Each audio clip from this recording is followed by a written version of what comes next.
దేవాలయం పక్కన ఇల్లు ఉండొచ్చా? మానవ జీవితంలో జ్యోతిష్య శాస్త్ర రీత్యా మనిషిపై పడేటటువంటి ప్రభావం 60%, వాస్తు శాస్త్ర రీత్యా 20%, దైవ చింతన రీత్యా 20%. దేవాలయ పరిసరాల్లో ఇళ్ల నిర్మాణం చేయకూడదని వాస్తు శాస్త్రం చెబుతుంది. ఇల్లు ఎలా కట్టుకున్నా గృహానికి దేవాలయానికి కనీసం 200 అడుగుల దూరం ఉండాలి. దేవాలయంలో ప్రతిష్ఠించినటువంటి ధ్వజస్తంభం నీడ ఇంటిపై పడకూడదు. అలాగే గోపురం నీడ కూడా ఇంటిపై పడకూడదు.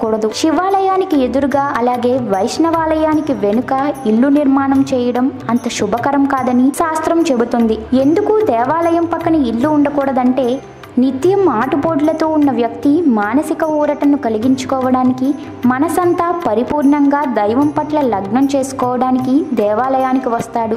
దేవాలయానికి కాస్త దూరంగా కనుక ఇల్లు ఉన్నట్లయితే గృహంలో జంజాటాలు అతనిని వేధించవు. ప్రతి విషయాన్ని దేవాలయంలోకి వెళ్ళి మాట్లాడుతారు కాబట్టి గృహమే దేవాలయంగా మారడానికి ఆస్కారం ఉంది.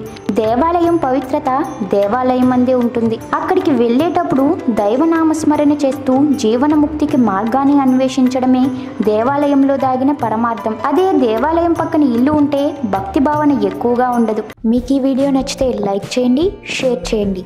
మరిన్ని అప్డేట్స్ కోసం మా ఛానల్ని సబ్స్క్రైబ్ చేయండి.